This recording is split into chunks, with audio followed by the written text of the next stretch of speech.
కాసేపట్లో Ibrahimpatnam municipal chairman ఎన్నిక జరగనుంది. ముందుగా గెలిచిన సభ్యుల ప్రమాణ స్వీకారం ఉంటుంది. ఆ తరువాత మున్సిపల్ చైర్మన్, వైస్ చైర్మన్ ఎన్నిక ఉంటుంది. చైర్మన్ ఎన్నికల ముంగిట ఎన్నో ట్విస్టులు చోటు చేసుకుంటూ ఉన్నాయి. ఇబ్రహీంపట్నంలో 850 మంది పోలీసులతో బందోబస్తు నిర్వహిస్తున్నారు.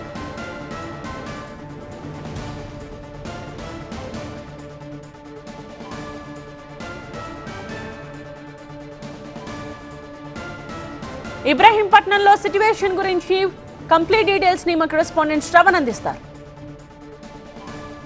మున్సిపల్ చైర్మన్, వైస్ చైర్మన్ ఎన్నిక నేపథ్యంలో పోలీసులు భారీ బందోబస్తును ఏర్పాటు చేశారు. గతంలో జరిగిన గొడవలను ఏదైతే ఈ చైర్మన్, వైస్ చైర్మన్ ఎన్నుకునే హాల్లో జరిగిన గొడవల నేపథ్యంలో, హడావిడి నేపథ్యంలో పోలీసులు ఈసారి భారీ బందోబస్తును ఏర్పాటు చేయడం జరిగింది. ఎక్కడైతే ఈ ఎన్నిక ప్రక్రియ జరుగుతున్న ప్రాంతాల్లో పూర్తిగా కూడా పోలీసులు సీసీ కెమెరా సర్వేలెన్స్లో ఏర్పాట్లు చేయడం జరిగింది. మొత్తం కూడా ఏదైతే ఓటింగ్ జరిగే హాల్ని సీసీ కెమెరాలతో సర్వేలెన్స్ చేయబోతున్నారో దానికి స్క్రీన్ కూడా, మానిటర్ కూడా ఏర్పాటు చేశారు. ఒక్కసారి చూస్తే ఇటు కాంగ్రెస్ అయిండొచ్చు, లేదంటే బీఆర్ఎస్ అయిండొచ్చు, ఈ రెండు పార్టీలకు సంబంధించిన గెలిచిన కౌన్సిలర్లకు సంబంధించి వాళ్ళ కూర్చునే సీట్లు, దాంతోపాటుగా కూడా పక్క వాళ్లతో ఎటువంటి ఇబ్బందులు జరగకుండా, గొడవలు పడకుండా కూడా ఏర్పాటు చేయడం జరిగింది. సో చూడొచ్చు, ఇక్కడ ఎవరికి వారికి డెసిగ్నేటెడ్ సీట్లను కేటాయించడం జరిగింది.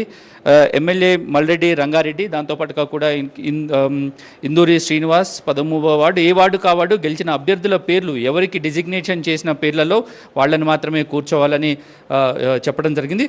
బ్యారికేడ్స్ కూడా ఏర్పాటు చేశారు. ఎందుకంటే లాస్ట్ టైం జరిగిన నేపథ్యంలో ఒకళ్ళపై ఒకళ్ళు దాడి చేసుకోవటము, దాంతోపాటుగా కూడా కుర్చీలు విసురుకోవటం లాంటి పరిస్థితులు జరిగిన నేపథ్యంలో కూడా లోపల జరుగుతున్నాయి. ఎందుకంటే ఈ 19వ వార్డుకు సంబంధించిన ఆకుల యాదగిరిని బలవంతంగా చేయెత్తించి మద్దతు తెలిపే విధంగా చేశారని జరిగిన గొడవల నేపథ్యంలో, ఆరోపణల నేపథ్యంలో వెబ్ కాస్టింగ్ చేస్తున్నారు. అక్కడ ఎదురుగా సీసీ కెమెరా కనిపిస్తున్నది అక్కడ పైన కార్నర్లో. ఆ సీసీ కెమెరాతో పాటుగా కూడా ఈ కారిడార్లో కింద మొత్తం సీసీ కెమెరా సర్వేలెన్స్లో ఇదంతా కూడా ఎన్నిక ప్రక్రియ జరగబోతోంది. పూర్తి భారీ బందోబస్తుతో ఏర్పాటు చేయడం జరిగింది.